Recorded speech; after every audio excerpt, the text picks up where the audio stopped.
Welcome to Deal to Heal with E. James podcast. On this podcast, my guest and I will discuss topics and ways to help us to heal in every area of our lives. I believe that everyone can live a life that is happy, healthy, and whole. So I'm on a mission to help people to deal, heal, and fulfill. Deal with your problem, heal from the pain, and fulfill your purpose. Thanks for tuning in. Let's get to it.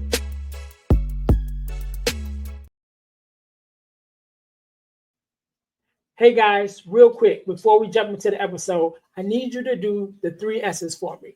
What is that? First of all, I need you to subscribe to the channel so that you don't miss an episode of our podcast. Number 2, I need you to share it with your family and friends. Don't keep it to yourself. Share it with someone else. Lastly, I need you to say something. Leave us a comment. Let us know how we're doing. Let us know what you want to see from us, what you like, what you don't like. We are open to your suggestions. We want to know everything that you want to let us know about the podcast. All right. Now, get back to the episode. All right. Welcome to the Deal to Heal with E. James podcast. I am your host, Earnest James, and I believe that everyone can and should live a life that is whole, healed, and healthy. Therefore, I'm on a mission to help people to deal, heal, and fulfill. So deal with your problems, to heal from the pain, and to fulfill your purpose. Thank you guys once again for tuning in to the Deal to Heal with E. James podcast. If you haven't already, make sure you listen, like, subscribe, and share to our podcast on all of your podcast listening platforms. Also, make sure you guys are checking us out on our YouTube channel, which is the Deal to Heal Podcasting Network. Again, that's the Deal to Heal Podcasting Network on YouTube, where you will find the Girl Dad Discussions podcast, as well as the Deal to Heal with E. James podcast, which you are listening to and watching right now. Again, so that's the Deal to Heal with E. James podcast is there. The Girl Dad Discussions podcast is there on our YouTube channel, the Deal to Heal Podcasting Network. There's also some other podcasts that's on that channel as well. And we're going to be bringing you some more podcasts really soon. So make sure you guys lock in with us. So our goal is to have a podcast release every day of the week. And so we're working toward that goal. So make sure you guys lock in with us. Also, I am pleased to announce our podcast is being sponsored by our school platform, which is the Deal to Heal School for Living on the school platform. And again, this is just help us further our mission to help people to deal, heal, and fulfill.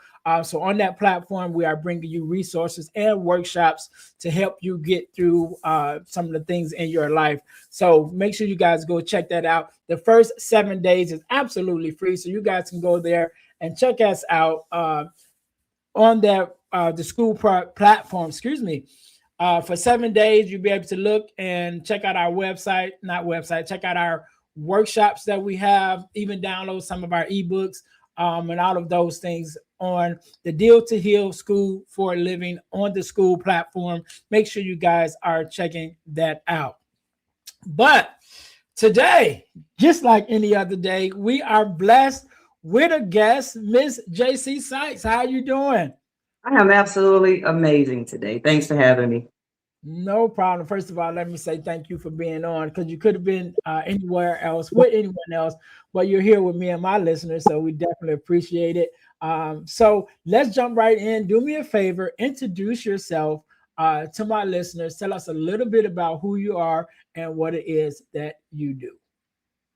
All right, then. What's up, everybody? My name is JC Sykes, founder and Executive Director of Black Girls Build Incorporated. I am also the owner of 90 Degree Construction, and I am a multi-award winning author of multiple books in different genres. I absolutely love everything that it is I do. I've trained over 300 women in the last 5 years in carpentry, and I have actually trained at least 8,000 youth and put drills and hammers in these kids' hands, just introducing them to something that is not very common in areas where I come from. And so this has definitely been an honor and a privilege, and it's definitely been a path that's been laid for me by the Most High to walk, to guide, to lead, and to teach through DIY. So that's what Black Girls Build is. Black Girls Build Incorporated, our mission is to introduce women and youth to the construction industry through hands-on DIY workshop experiences. I allow the women and youth to come out to actual job sites where we're actually building and get their hands dirty to learn a little bit hands-on, because not everyone learns the same way. A lot of people learn differently. So hands-on, that's what we bring in. That's what it is I do.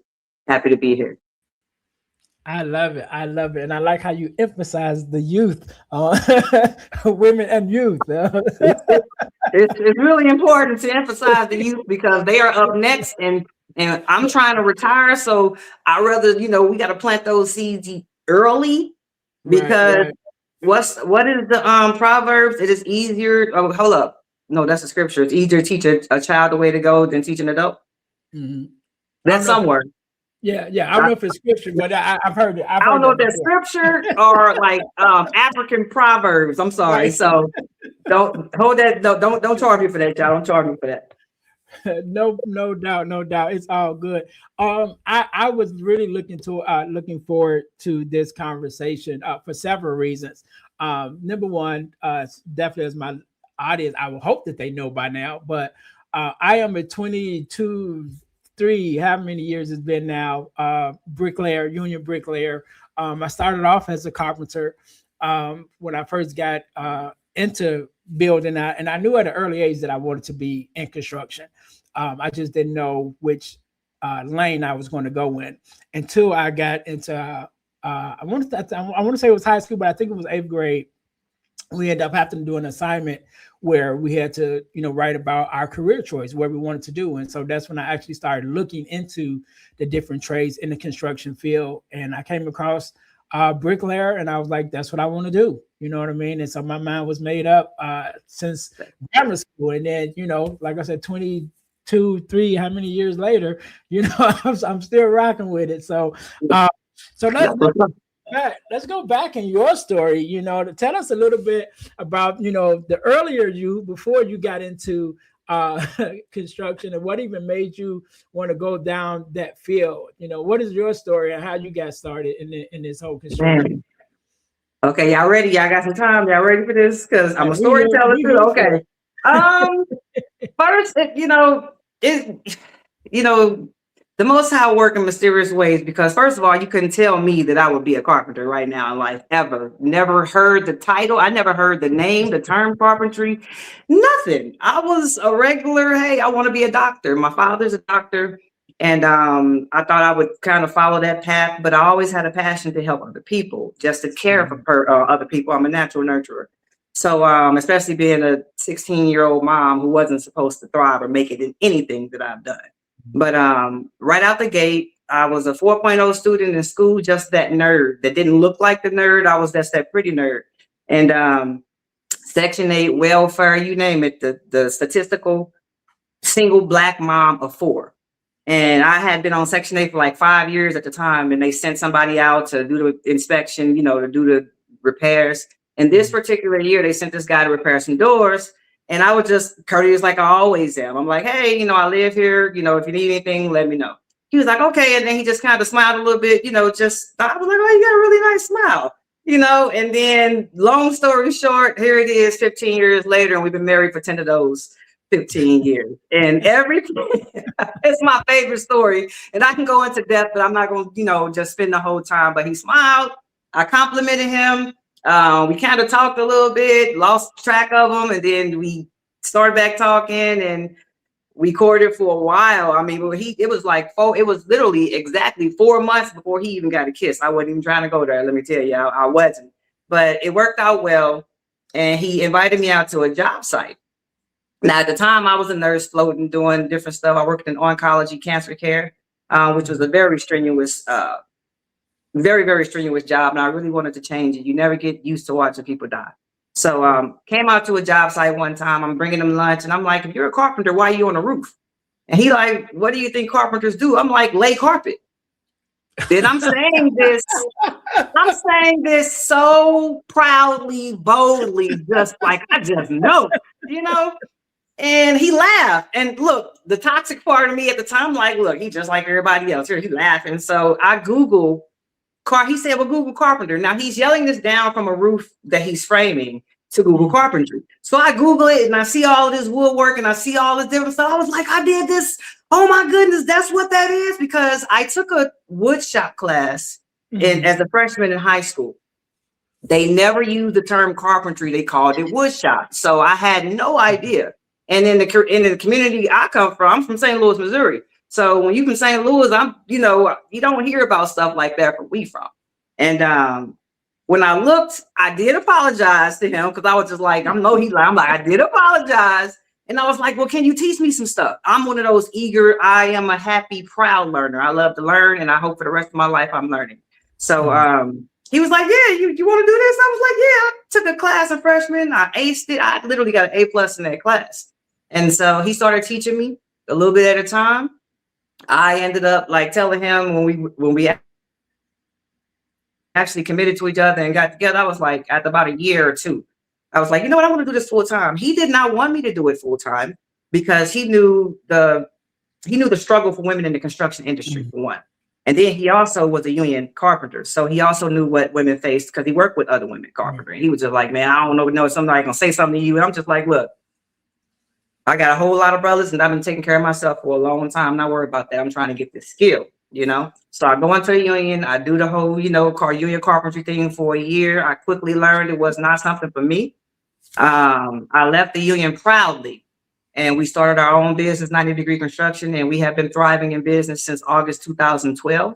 And so that is how I got into the construction industry. I left my nursing career to do something totally different because, again, I never wanted to see anybody else die.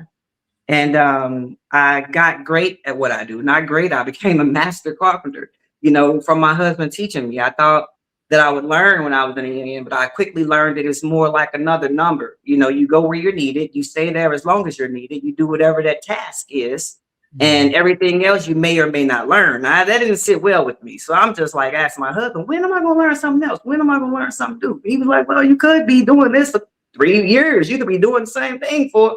I'm like, well, how do you get versatile? So I got these questions and I'm just like, man, forget this. So leaving the union on bad, I didn't leave on great terms. I'm gonna tell you like that. And I don't feel bad about it. And ain't no shame. I'm just raw, like that. And we started doing our own thing. We get our own contracts. We get new construction, full gut renovations. We get a lot of major contracts alone. We are independent contractors. And when I saw how women were being treated in the union, it pissed me off because I'm a survivor of abuse and trauma and all of those things. And there is no reason to treat a woman less than because she is simply a woman. I mean, did you not come from a woman? Got mother, wives, sisters, daughters. And I saw men intentionally sitting back, really breaking women. And I'm not one of the ones that you can break so easily. I might look soft on the outside, but don't test these waters. So when I left, Black Girls Build was created simply from the abuse and the things I went through in the construction industry. It was so frowned upon in the beginning because of its name. They were like, oh, that's racist and oh, that's discriminatory. Now, I can very well be a literal person at times. So I say what I mean and I mean what I say. And a lot of people are not trained to understand or comprehend that, we beat around the bush. I'm not the beat around the bush kind of person. I'll warn you first, like, hey, look, this might be a little rough, but I don't really know no other kind of way to say this. And I mean it with the best intentions, with, the purest of heart. I don't mean no harm, And so creating Black Girls Build, I was just like, oh, I want to go somewhere and do something where Black women can come. It's for all women, but for Black women specifically. Why? Because I am one and what I went through. This is my story. And a place where they can still learn a trade, build safe, feel like a sisterhood is building, help each other, talk to each other, heal with each other. We build sometimes, women cry, stressed out, depressed. Somebody might be going through a divorce. There's all kind of things we talk about in these workshops. So safety has to be first. And it's kind of like a double-edged sword because safety first in construction, we all know it's easy to get hurt out here. And then safety first as far as this being a safe space for us to be able to connect as sisters. So Black Girls Build literally started from the bias and the treatment that I went through in the construction union and other women that I witnessed going through it.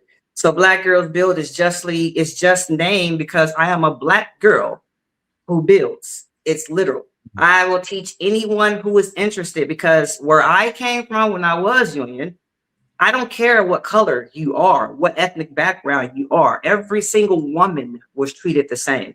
So I represent and stand and I step for all women in the construction trade. Some women take, they take to it. Some women be like, they got that mentality. And that's cool. You gotta leave them where they are. But for the ones who want this sisterhood, JC Sykes and Black Girls Build Incorporated, that is what we are here for. We do not have an age limit. We started 5 years old, and then the oldest woman I ever taught was 78. So I just feel like if you feel like you can do it, come on, let me walk you through it. Right. I love it. I love it. And I want to hit on a couple of things that you mentioned. Definitely, I am a union bricklayer. Have been union for 20, how many years I've been doing this. But like I said, I started as a carpenter first, and I am pro union, but I do know that there are things in every trade and every space. It just depends on where you are. I'm definitely I support everybody. Yeah. I just know union worked out best for me the second time around, right? So, and even within that, when I first got in as a bricklayer in Chicago, right? We did our initial, I think it's 12 weeks or something like that, where we're really learning, the tools of the trade, whatever. And then after that 12 weeks, it's like, all right, now you actually got to go out on the job site. And then this was in the 90s, right? Yeah. And at that time in Chicago definitely is a political city anyway, Yeah. so it's like, one hand washes the other, all of that stuff. They didn't do me good, right? So I was in there. I was in the union for 3 years. Never had one job. And, I would call the guy and was like, man, I'm trying to, I'm a first year bricklayer. I don't know nobody in construction or anything like that. So I'm just out here, a young kid. I think I was in my, I might not have even been in my 20s yet. But just trying to get out here and do what I wanted to, learn the trade. And at that time, the guy was like, all right, but this is not a hiring hall. You got to kind of find your own job or whatever, but I'll put you on the list, and I was like, all right, cool. As long as I'm in there. So over those 3 years, I would call, like, hey, I'm still out here. I'm still trying to do whatever. And he never called me. And then after at the end of the 3 years, right, I get a phone call. So I'm looking at my phone, first of all, like, oh, this dude finally called me, you know what I mean? And then he's calling me to go out on a picket. Because they was doing the picket, and he was like, would you like to be on this picket? I said, dude, I've been calling you for 3 years trying to get one job. I haven't had one job. And now you're calling me to be on a picket to help save somebody else's job when you've never given me a job. You know what I'm saying? I'm like, no, I'm not coming on a picket. I don't even want to be in a union no more. Yeah. And so I got out. That was then I was like, I'm out. So I got out. A couple years later, I got married and I moved to Indiana. When I moved to Indiana, my wife at the time went to a job fair, and the Bricklayers Union for Indiana was there. And so she got the information for me. And then, like I said, this was years apart, maybe 6 or 7 years later. If it was that, it might have been longer than that. But anyway, so she brought me the information. She was like, because she knew my whole story about wanting to be a bricklayer. And so she was like, you want to try it again or whatever? And I was like, all right, I'll try it again. Signed up, went through the whole process over. And 23 years later, I'm still at it. So I do know that there are, it just kind of depends on the date, the time, the place. You know what I'm saying?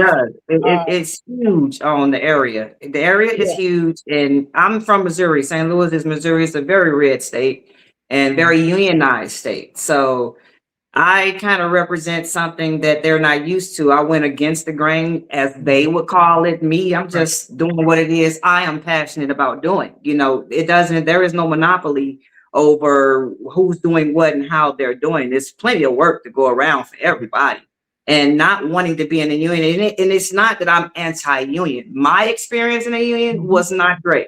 And most of the people that I know experiencing a union was exactly the same way. What I'm saying is, I think that the union is one of those organizations where I think that if you can go into the union and make it out and last, that is the boot camp of construction. And yes, they have great pay and they have great benefits, but again, it is the boot camp of construction in my own personal opinion. If you can survive the mentalities, we don't give attaboys, the layoffs, if you can survive, the conditions of it, then I absolutely say, hey, you think you can do the construction industry?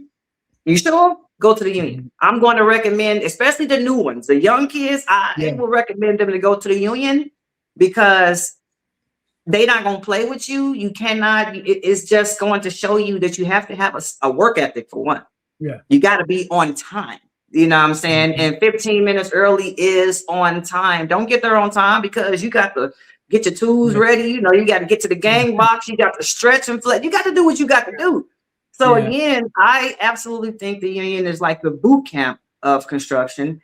And I feel like if it's not for you, it's not for you because it's definitely not for everybody. And I get a lot of women that be like, man, I tried this and I tried this. You just make it look so easy. It's not that I make it look easy. Every master was once a beginner. This is repetition. And as a bricklayer that if you did it once, you're going to do it 1,000 more times. So it's just the fact that I've done this over and over and over again to the point where I never get bored, but I just wanted to help and give it to other women because do you know how many women are scammed on a regular basis by handymen that are posing as carpenter and contractors? And so I just was like, you know what? Because that's just my heart and spirit. I'm going to do some workshops and I'm going to start showing these women the fundamentals, the basics, and I'm going to call it Black Girls Build Incorporated. And that was it. It could have just been me and my girlfriends and then some more girlfriends and some more girlfriends. And we just doing it in our backyard. That's literally how Black Girls Build Incorporated started. And I started just doing the workshops, just putting the tools in their hands because there was so much fear from women around the tools alone, just the tools. And I too had that fear. Like I was like, I just know I'm gonna cut something off with this miter saw. I just know I'm gonna cut something off because when you go to the union, they show you the instances where somebody did cut something off, and so those stick with you and you put safety first. I don't care how cool it look. Safety has to be first, and one, you don't want OSHA on you anyway. You don't word of advice, don't want OSHA out there, So you got to respect what goes along with it. And I appreciate all of it because you can't be a good construction worker. I don't care what trade you're in if you're not really following the rules and being safe out here because it's easy to get hurt. So just everybody being a part of it and coming together and getting the same goal. That's always the end game, period. Yeah. And I want to just hit on this right before I change it up a little bit because I know we talked about the union, and I don't even just say union, just say the construction industry, depending on where you are, there's different things that you have to deal with, whether a man in construction or a woman in construction. Definitely as a woman, you're facing a little bit more, right? So in where I am in the Chicagoland, Northwest Indiana area, we're heavily trades, heavily union, in this area. And because of the work that I do, I work refractory bricklayer. So I'm inside the mills and the factories and things of that, building furnaces and things of that nature. We have travelers, right? We have travelers in the trade that come from different parts of the country and different states. And I know one of our foremen, who's a friend of mine, she was maybe, when I got in as a first year apprentice, I think she was a third year apprentice at that time. And, years later now, on some jobs, she's the foreman. She runs the job. And so I remember having, a job a couple of years ago that we were on, and, we had some gentlemen from down south, and they came up and they just did not like a woman telling them what to do. What I mean? And it's like, and so a couple of them just got to the point. Some of them didn't last a week, what I mean? Some of them lasted a little bit longer, but it still was just like, they just couldn't do it. Just like, I can't have a woman telling me what to do, and they end up leaving. So I do know that, again, depending on where you are and just the construction industry as a whole, there's things that you have to do with, whether it's sexism or racism or Yep. whatever, again, like you said, if you think you can do it and you get out there and, get out there and fill it out. I just had my nephew just passed his test and everything and just joined the bricklayers just now. So I remember talking to him the other day, like, look, you talking about that on time. I'm like, 7:00 don't mean 7:00. Because 7:00, if you start at 7, I mean, you need to be on the scaffold at 7. Yep. You know Yes. what I'm saying? Yes. So you can't be just pulling up about I'm getting my twos. No, you got to be early. Yeah. So having that whole conversation with him about being on time and being work ready and prepared and definitely the safety and all of that. But again, just it's a good field to be in, and there's a lot of benefits of it. Whether it's any of the trades, whether especially working with your hands. I am a big promoter of learning something to do with your hands. Learn how to do something, even if you're a computer operator, whatever. You still need to know how to do something with your hands, because if worst case scenario, something happens in this world, you need to be able to do something, what I mean, with your hands. Something. Right, whatever it is. Yeah. You have to be And able what to you do say, something. like, to that point, just to add to that point, like, let's just take a pause real quick, deep breath. Whew. Yeah.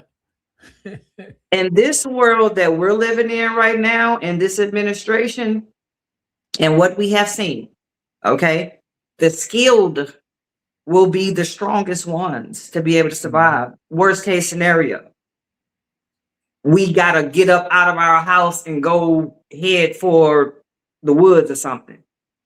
That's another reason why Black Girls Build exists. Why? Because not all women have a man, a husband, a brother, a father there to help teach or give them something.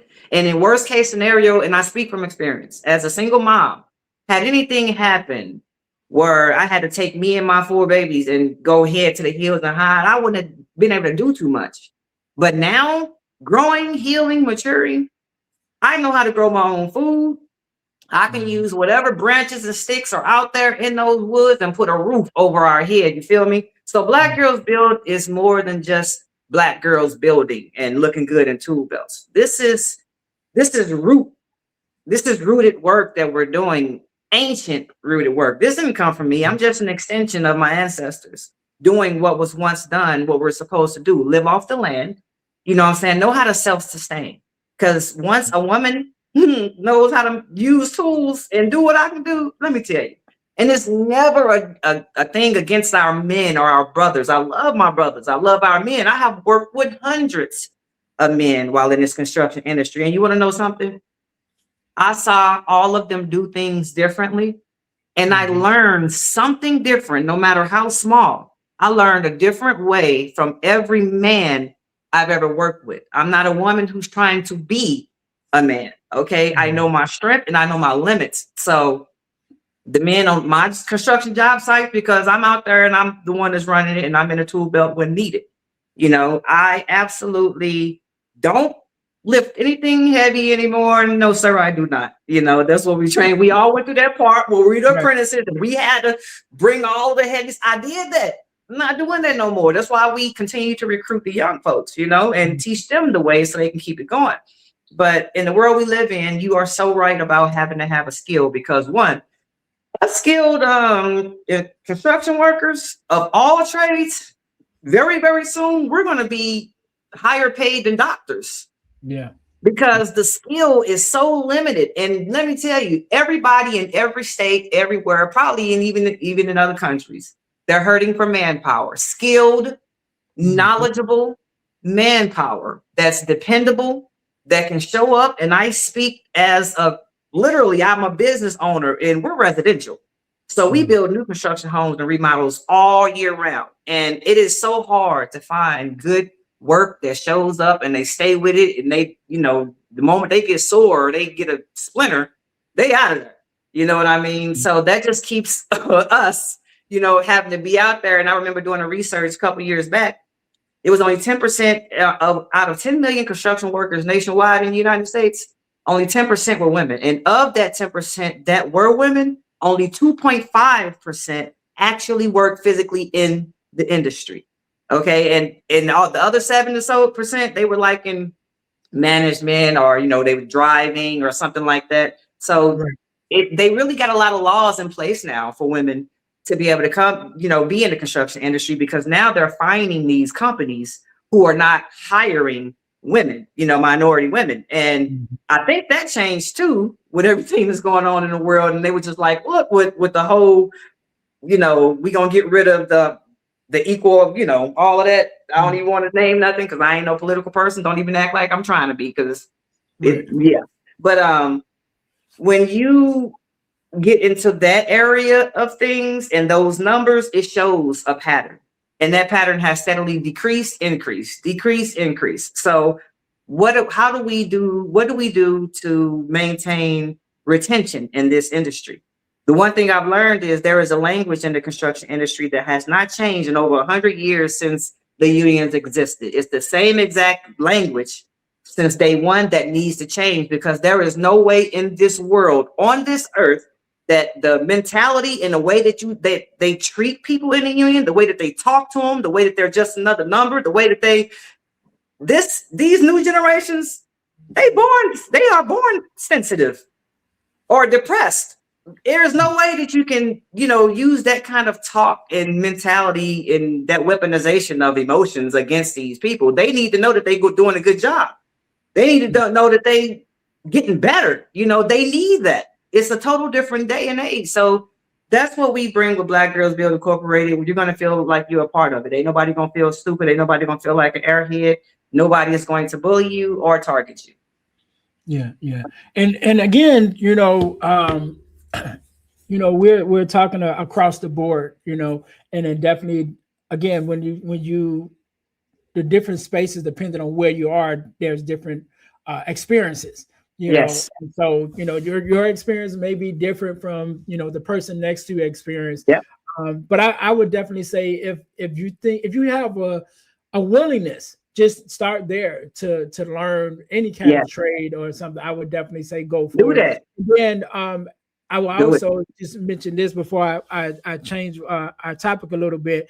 Even in this AI, generation, and there's so much, robots and whatever, even with that, and people are like, well, you're going to be replaced or whatever.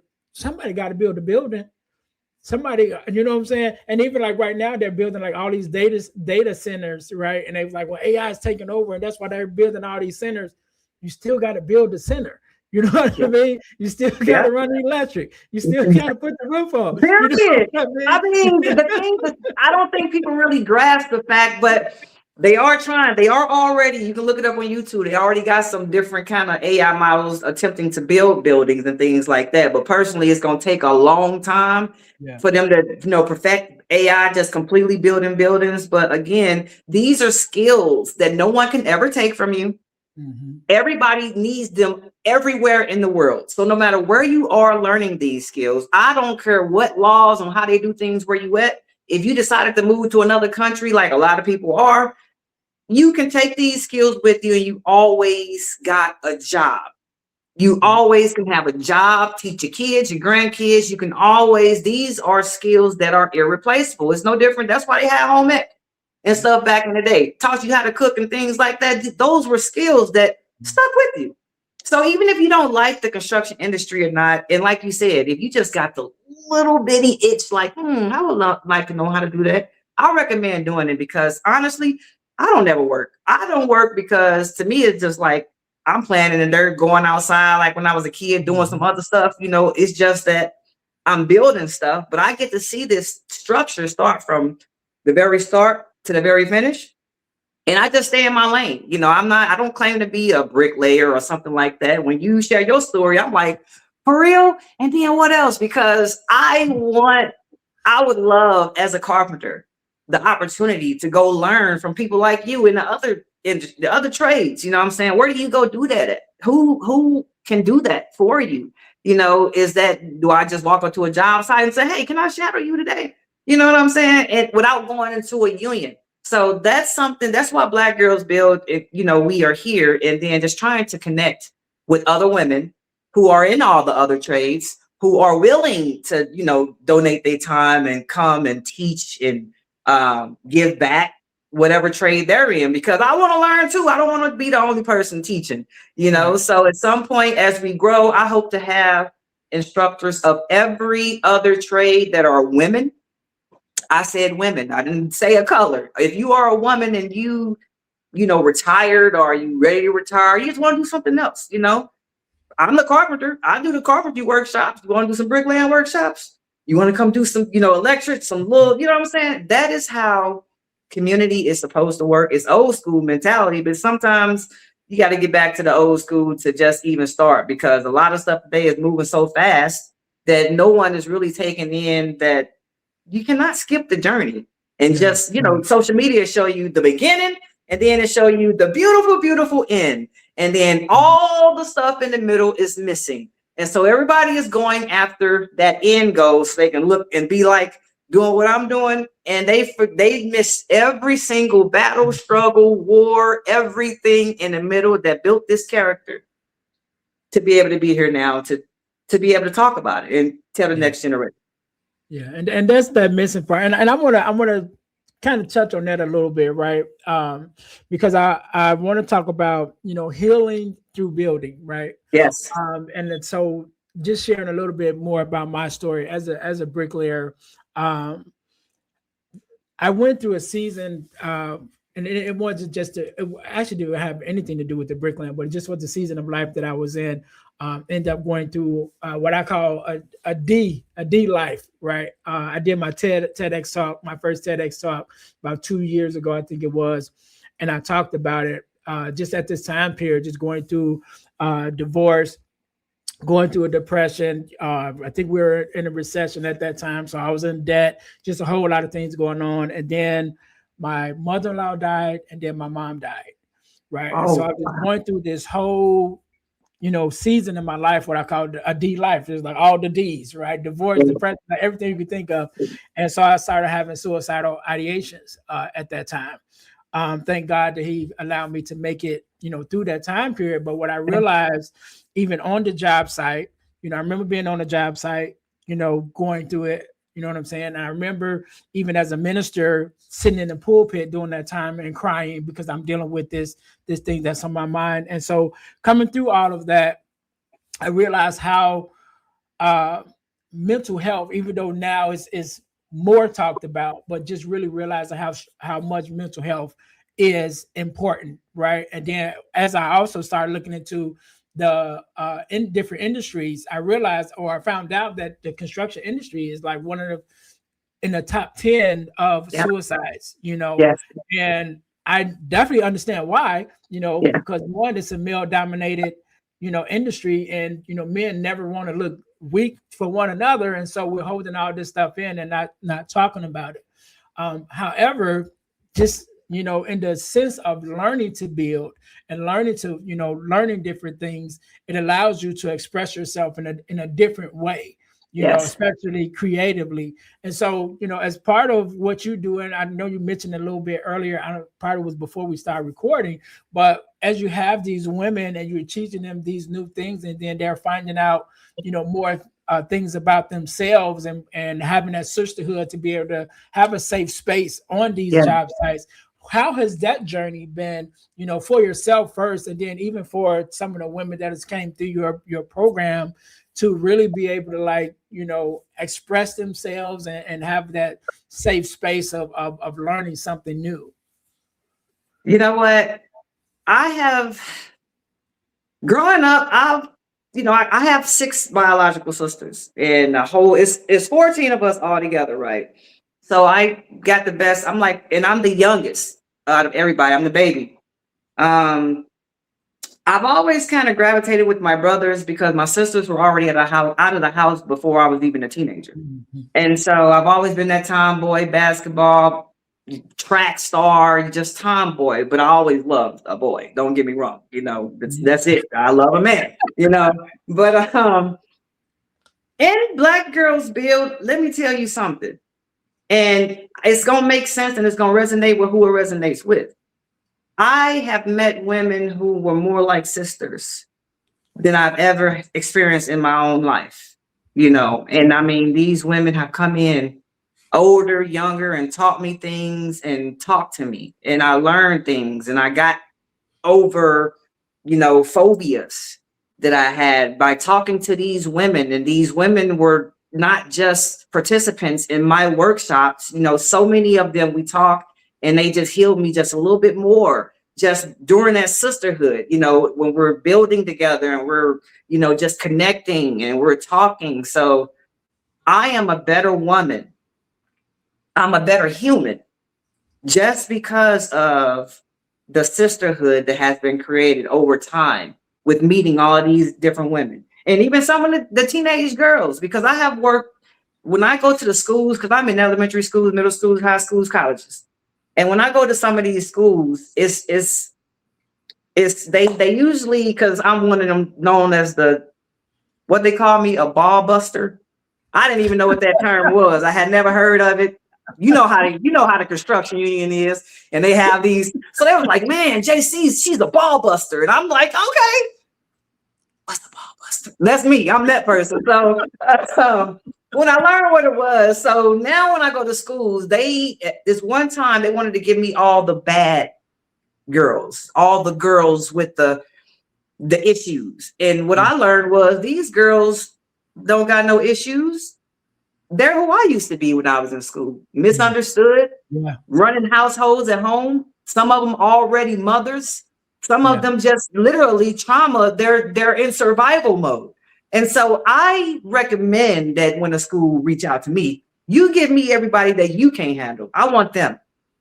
Because those are the ones right there you're not paying enough attention to. So with every workshop and every single class or things that I visit, I'm so intentional to listen and to feel what these women are not saying, because I am a Claire. I'm a Claire in a lot of different ways. I'm empath and I can't help it, and plus I bring my medical background with me. So I know when something is off. I've had workshops where women had to pull me to the side and say, hey, JC, I got, a restraining order right now, and my husband is in, and is it okay if you not post any pictures of me? Because I want him to know where I'm at for him to come to the workshop. So that was like a huge red flag for me, because I am also a survivor of domestic violence at times too.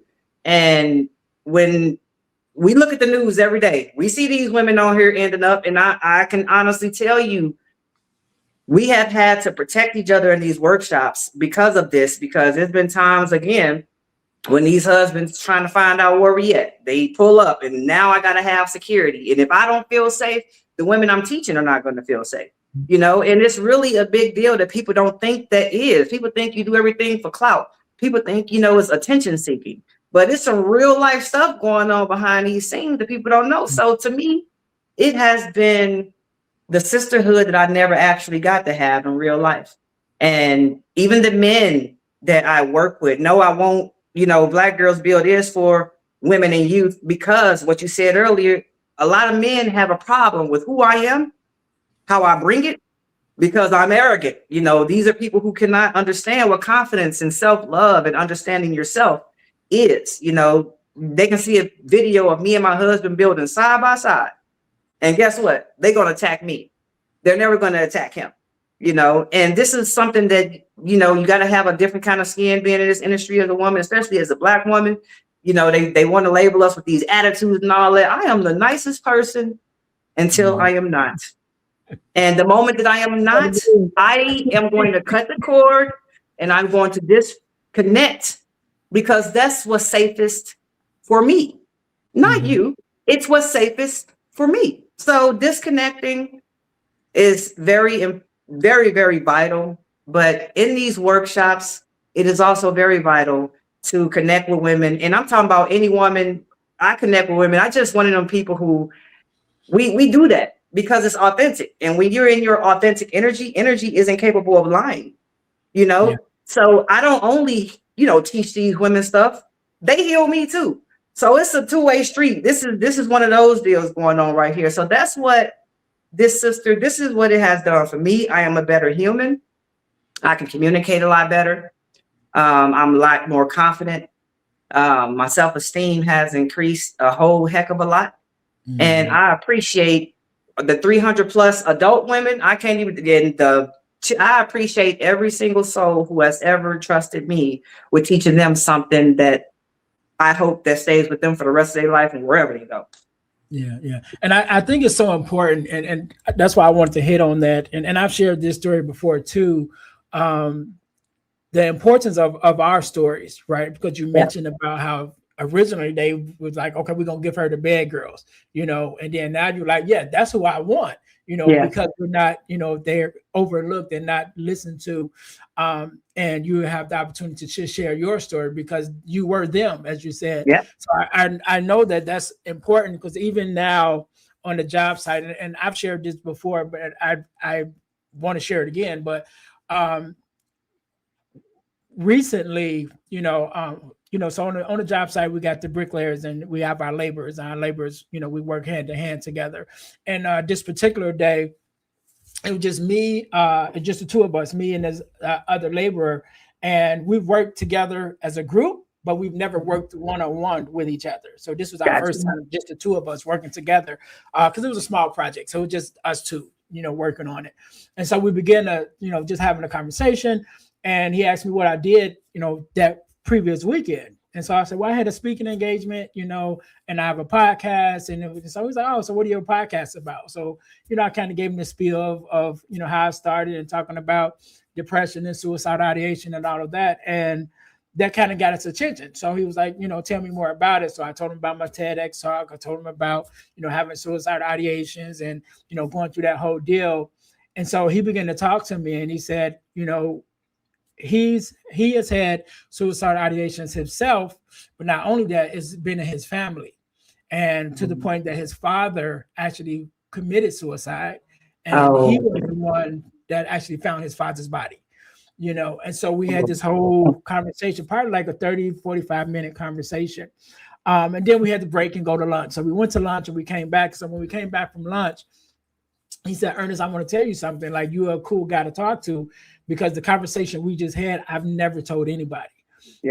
So I think about that. And that's not the only instance that has happened, and that's why I'm so vocal about, telling my story and telling the fact that I've had, suicide ideations, and I've really thought about not being here and what that would do, for my family and those different things. And I think that it's important that we share those stories so that people know that they're not alone, And so just on the, on the job site, like you said, having that sisterhood, and you were able to talk to these women and know that life is life. And like the job site is one thing, but the job site is only a piece of the puzzle of your everyday life. Just you know what I mean? Yes. And sometimes, your life goes where you go. So when you come to the job site, all those things come to the job site too. Let me tell you, they leave it in the parking lot, but sometimes it makes it on the scaffold. It does, and that's something that you got to be careful about too, because again, while people try to make the job hard for one biased reason or another, they forget that if you are out there and you are stressed out and you are overwhelmed and you are depressed with what happened yesterday because somebody got killed and you're going through this, it is still very easy to be distracted here, and then you can get hurt here. You know what I'm saying? So something that I also learned that changed me. You asked me about sisterhood and working with the women, but let me tell you about the brotherhood and working with the brothers. Having so many brothers of my own. And I mean the brothers, the ones that's out there in the streets. I got the nephews, you name it. I got 65 nieces and nephews, and I already buried 5 of them to the streets. 5 nephews to the streets. And what I've learned by being out in construction, my heart breaks for my brothers. Because like you said, men hold everything in. They don't share nothing. They don't have not one homeboy that they're really being completely honest with, because they're too afraid of their pride. So I've become the mother hen on those job sites. These men come and tell me stuff. It go from initially, oh, dang, she fine, look good in the tool belt and then we talk. And there's a respect. Like, dang, JC deep as like, I want to talk to her again, because again, I watched them go through divorces. One of the biggest ones that break my heart every time it just be hard to talk about is the ones who are raising their children because the baby mamas done left. They ain't doing nothing, or they got some terrible ones. Oh, let me tell you, as a woman who didn't have baby daddies who wanted to stay if they couldn't have me too, doing it on your own is hard. I don't care which way it goes. Every mother ain't the best. You know what I'm saying? Every mother ain't there, just like they put that on deadbeat baby daddies. I work with some men, and we make nice money in the construction industry. A known fact is the construction industry is one of the top 7 highest paid industries in the world. Okay. So these women, I see these men stressed out. I mean, they working mad. And they working furious, and I see they're beating their bodies down. They not eating. They go grab a hot dog, a slice of pizza, cholesterol high. Then they asking me all these health questions because I bring my nursing to the field. And these men, although they look healthy and all this, they are in terrible health condition, mentally, physically, emotionally. And so, as a gardener, I'm a certified herbalist, and I'm really big on herbal teas and eating things that are good for you, that are good for your emotion, that are good for your mindset, your mood. And men don't know none of this. The ones that from my community, I work right in the communities that I was born and raised in. So working along all these men who are neglecting their bodies, they are neglecting their health because there is a system that's so far against them. They are battling to see their kids. They are battling to be a part of anything. They battling to just get some money to pay child support, or they get locked up because they owe child support. And then they got their license suspended. Like, when I tell you, as a woman, I have grown to just love. My best friends in life, they've always been males. I got a few from my very few women from my childhood, but my best friends have always been male because I can identify with them. I can feel for them because I saw this in each one of my brothers. I've got 8 brothers and not one of them graduated. They all turned to the streets. They don't know, love is limited, and I see this in all the men I work with. And I married a man who both parents in his house his whole life, but still so much missing, still so much healing that had to be done, that needs to be done, that has to be done. And they don't know where to start. Don't say therapy in our community. Therapy, she crazy. It's people like me go to therapy because of people like that, and it's such a taboo. But therapy is not a solution. That is not the solution. Therapy is simply an opportunity to figure out with someone who don't know you with unconscious bias. Well, unconscious, they can't have no bias. Just somebody here listening to you to try to help you figure out what's hurting you, why, how far back does this go? Is this childhood trauma or is this right now trauma? Are you overwhelmed, stressed, depressed, or do you have mental illness? So a lot of people, especially, and I speak from experience, they don't want to know. They will tell me, JC, no, I ain't going to no doctor. I don't want to know what I don't know won't hurt me. Let me just drop this. I'll say this. And this is real deep because we on the podcast. My twin brother died 16 years ago from AIDS. He had HIV. It progressed. This is when I was in nursing school. And it progressed, and I ultimately watched my twin brother deteriorate, then died. Hardest thing I ever went through in my life. And there are so many people. He only had one sexual encounter with one person in his life that he got this. And there are so many other people who do not believe that who do believe that what they don't know won't hurt. And there's so many people who believe that just, it ain't gonna happen to me. It ain't gonna happen to me. And so that is just a testimony to take care of yourself. You don't ever think it can't happen to you, and don't think just because you look good and you feel good, it ain't you. So that's one of those deals where for my brothers, I hope that they can lay their pride down, but you got to kill that ego. Yeah. You got to kill the ego. And the ego is something that I learned that either you can learn from it and grow from it, or it's going to kill you and it's going to destroy everything that you have because of this ego. You know, you have to surrender to the Most High. You got to surrender to God and let that go. And a lot of us, I think anybody in this world from the Black community, okay, in the United States, from the Black community, I think everybody suffers from PTSD. Mm-hmm. Because in our communities, come on, we're born into it. You know, I have battled depression, you know, just for most of us do. But again, you have to learn from it. You have to learn, and everybody not strong enough to get themselves out of it. You go to therapy, learn how to cope, and when you go and you actually be honest with the therapy, because let me tell you, people will go to therapists. How you gonna go to the therapist or lie to the therapist? How right. Is the therapist supposed to help you? You know, where you really need it. You know, so in the Black community, it's so hard to be vulnerable because you don't want to be judged. I'm just speaking for myself. But when I went to the therapist, I'm telling everything. Look, is something wrong with me? My therapist, we cool now. She'd be like, girl, you are. She just think I'm funny because she'd be like, why do you think something wrong with you? That was put in you. I heal from a lot of childhood trauma. And when you get evaluated and all that, you know, you can learn to be yourself when you let it go. And you'd be like, dang, I didn't know that wasn't normal. I didn't know I wasn't supposed to do that.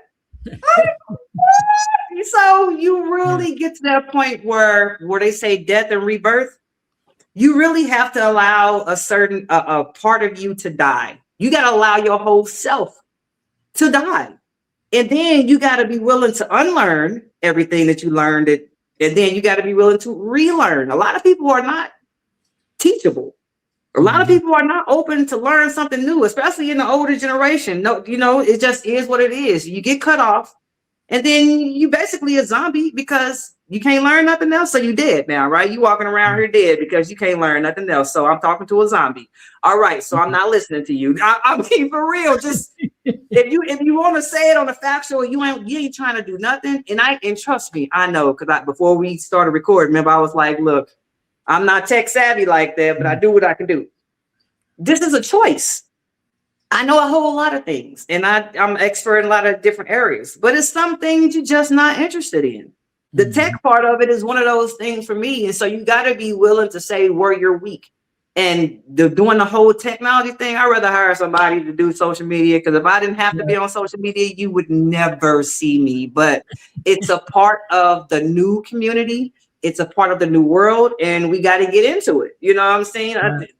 To me, unfortunately. But hey, here we are doing a podcast, and I am really thankful. I'm loving this conversation. We might have to do a part 2 because we already on the hour. I'm looking forward. But before we get out of here, I do want to talk about something else, right? And so one of the things that we talked about is you being an author. Definitely you mentioned 6 books and more on the way. And I'm just like, what? You know what I mean? So I want to talk about your memoir. I love it. I want to talk about your memoir because you mentioned that one, and that one was the one that became made you an award-winning author. Yeah. So let's talk about that one as much as you please. All right. So you know what, y'all? Talk about that one. When I wrote this book, I'm gonna give y'all the backstory because everybody want to know how they said I was really courageous to share some of the things that I shared in this book. And so when I hold this book, you got to understand this was a death that happened. The way that I wrote this book is was so unplanned. I never planned to be an author, but I've been writing since I was 6 years old. Literally, I still have the exact same journals when I started writing from then all the way up to now. Still got them. So when my twin brother passed away in 2010, I didn't think that I was handling his death healthy.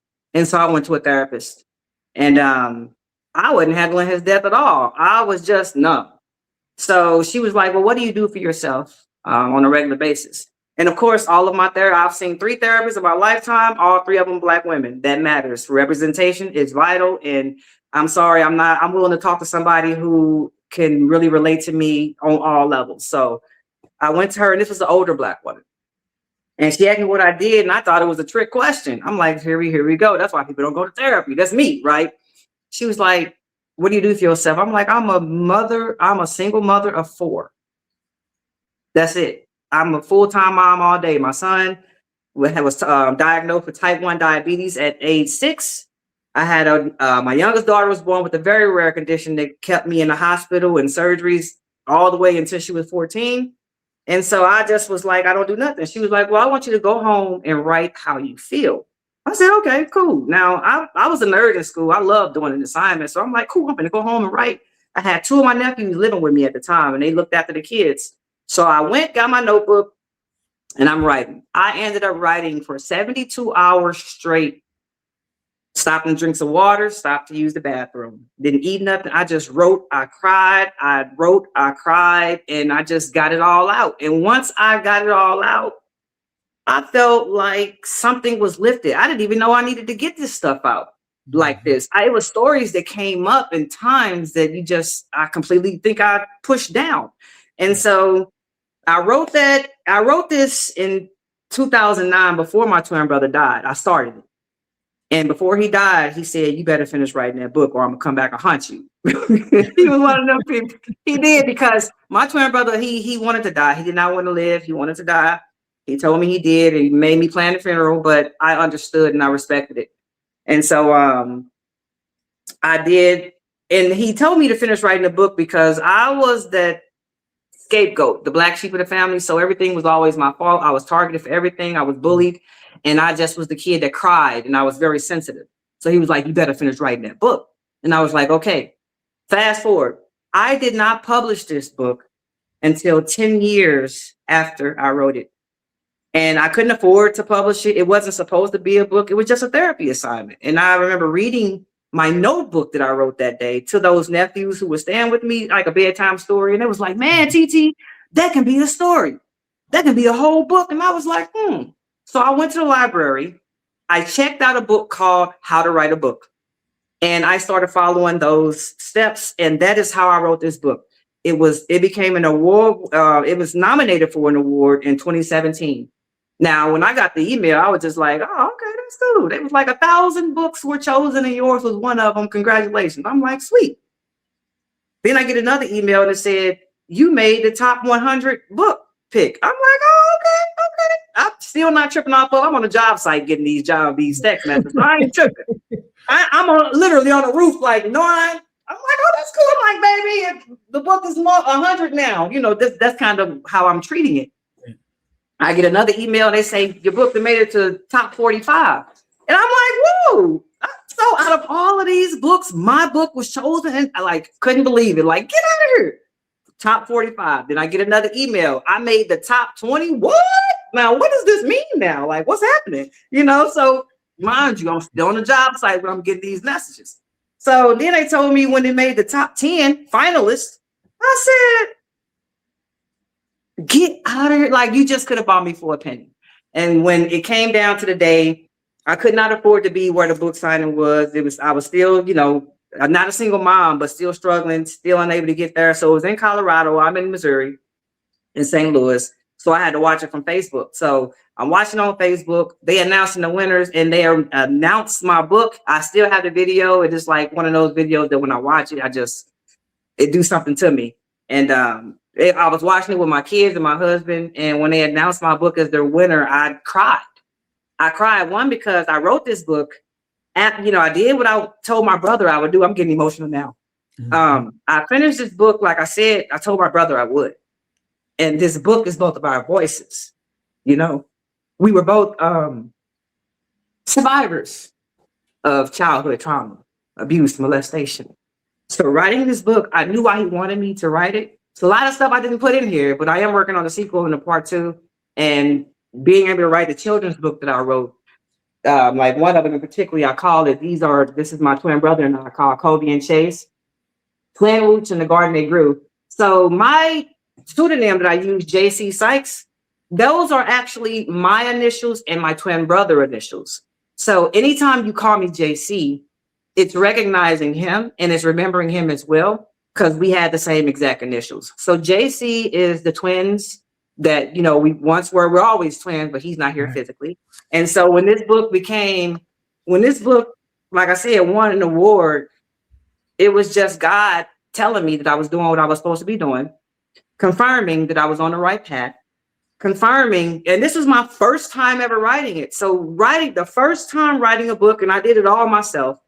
I tried to go the traditional way and it didn't work out. And then I republished it under my own, and it has touched a lot of people. I think the best feedback I've ever received from my book was, man, I had your book in my purse when I was at the club and I accidentally pulled it out and I read your book the whole night at the club and I never even got up to dance. Like, that's the best compliment I ever got. And they was like, man, like, you never know what someone is really going through. You never know, because I don't look like nothing that I went through. And I refuse to, because I am not a product of my circumstances. I went through some stuff. Yes, it changed me, but it also grew me.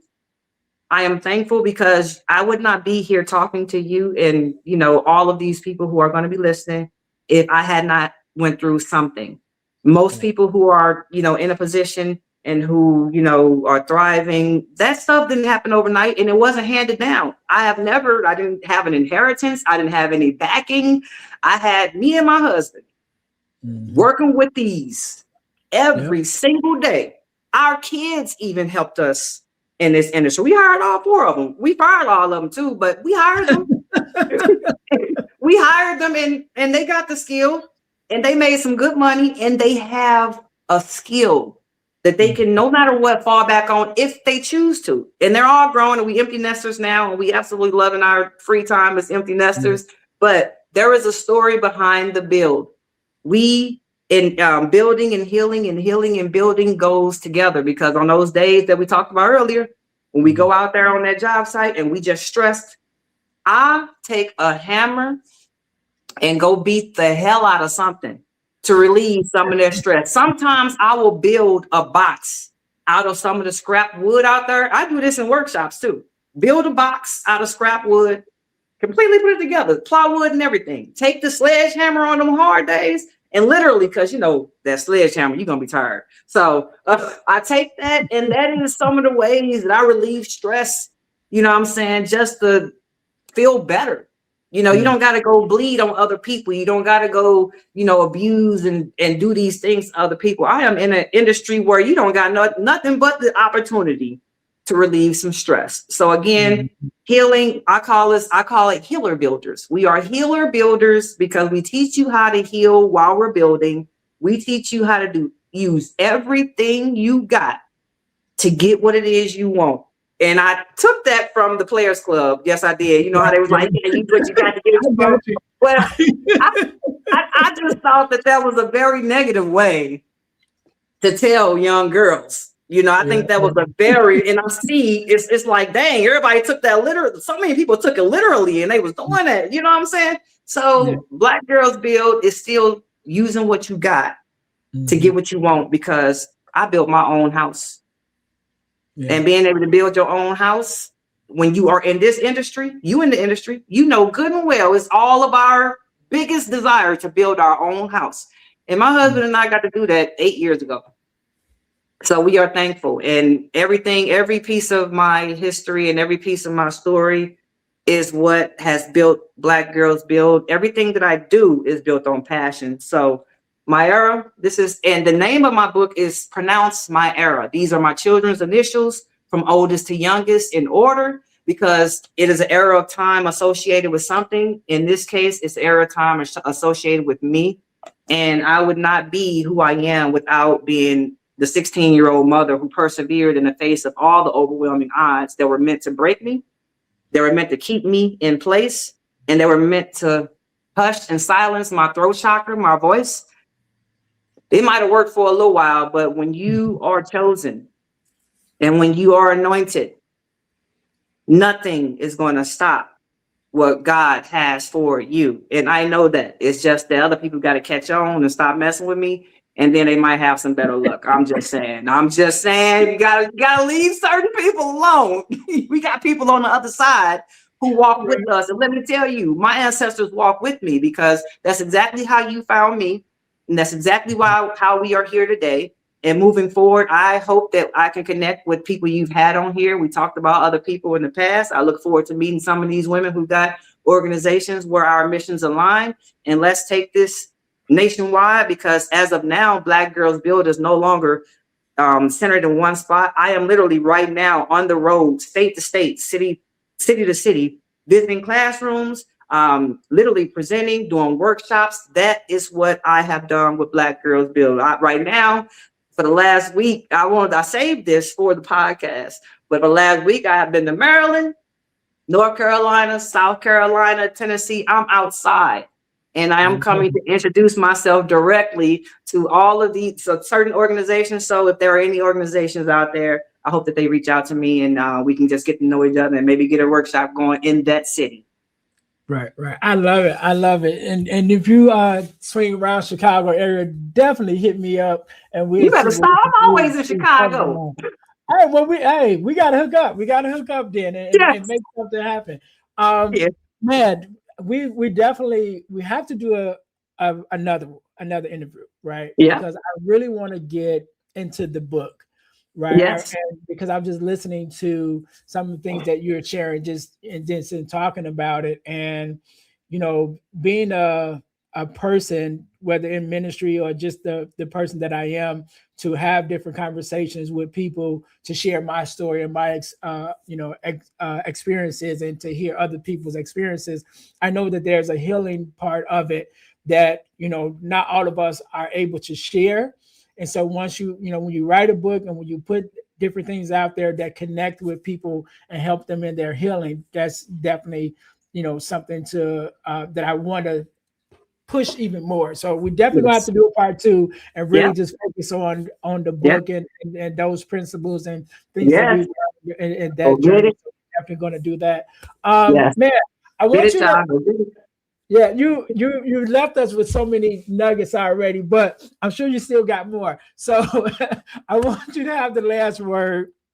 I want you to leave us with a word of advice or information, or have a motivation, however you feel, and also give us your social media handles and things of that nature where we can find you at.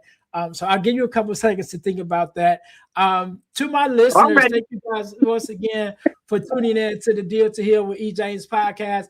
Listen, make sure you guys are checking us out on our website, dealhealfulfill.org. Again, that's dealhealfulfill.org. Make sure you guys are checking us out there. Also, ebooks by E. James. As I told you guys before, if you are a listener, that website is going away, and it is gone.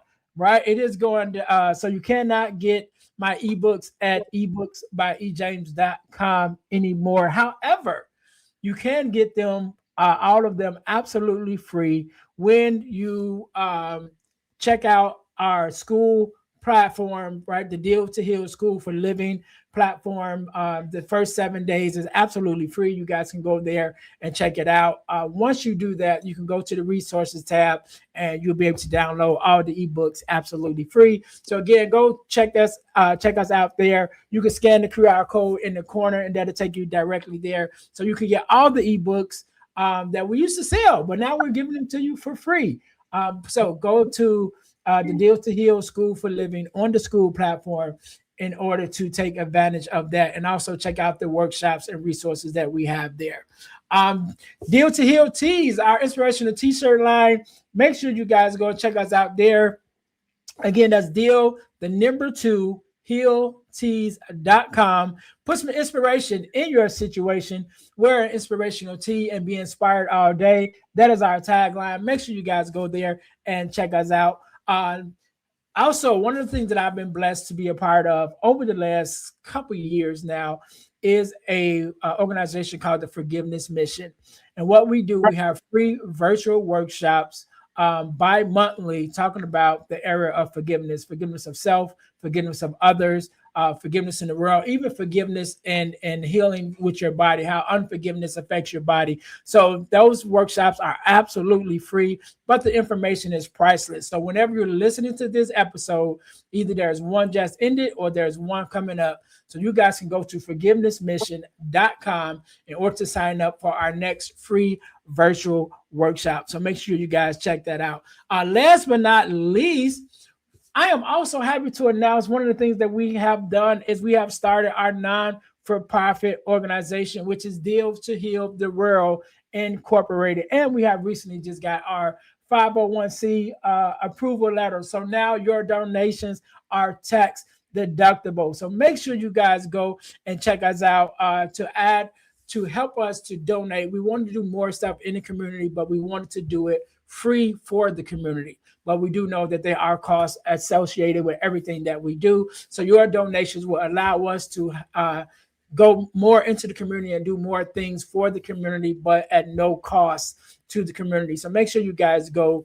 The information will be in the descriptions. You guys can go there, make your donation one time or a recurring donation to the Deal to Heal the World Incorporated, our nonprofit organization. And we thank you guys and appreciate you so very much. JC, once again, I want to say thank you so very much. I've definitely enjoyed this conversation. Can't wait to the next one. We definitely got to, when we get out, schedule the next one. Yes. I'll be letting you know when I'm back in Chicago. Yes. I appreciate it. And I look forward to it. Thank you once again for being on to share your story and your expertise. I want you to have the last word. So the floor is yours. Okay, so since the floor is mine, I'm just going to leave y'all with a quick quote that I live by. Through experience, the sky is not the limit. There are galaxies beyond it.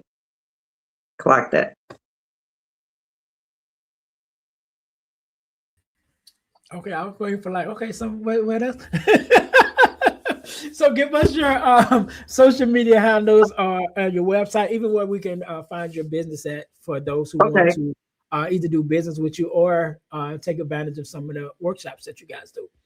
Okay, so the best way right now, because again, this is a pivotal point, the best way to get in touch with me directly is to reach us. I know a lot of people don't have Facebook, but that's the oldest platform the Black Girls Build was on. So on Facebook, you find Black Girls Build Incorporated. Look for the logo. Can y'all see it? Look for the logo. And if you can see the logo, that is us. If you come across any other Black Girls Build, please report it. That is not us. We do own the trademark, and I need to put that out there. So again, you can reach us on Facebook, Black Girls Build Incorporated. You can reach us on Instagram, same Black Girls Build Incorporated. On YouTube, we are Black Girls Build Pretty.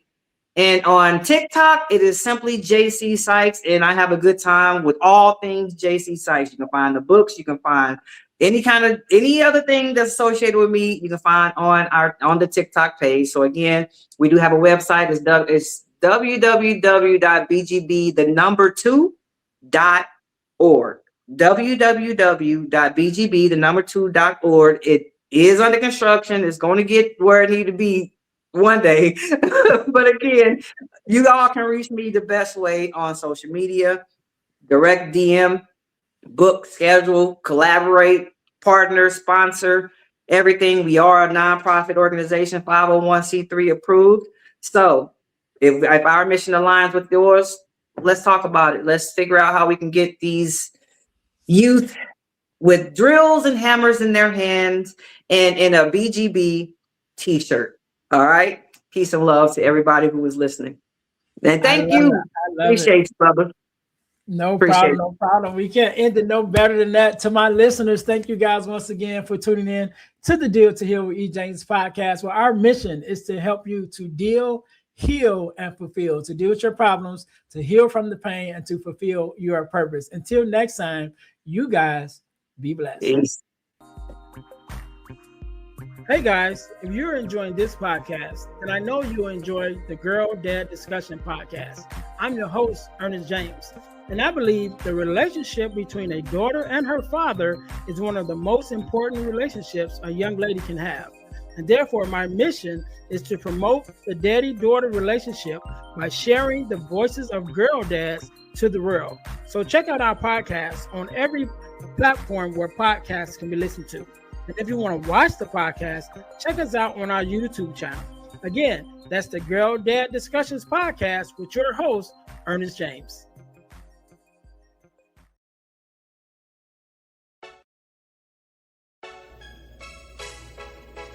Thanks for listening to the Deal to Heal with E. James podcast. Remember to listen, like, subscribe, and share. This episode has been brought to you by Deal to Heal Teas. Put some inspiration in your situation.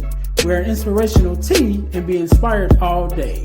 Let's go to dealtohealteas.myshopify.com. Remember, our mission is to help you to deal, heal, and fulfill. Deal with your problem, heal from the pain, and fulfill your purpose. Thanks for listening.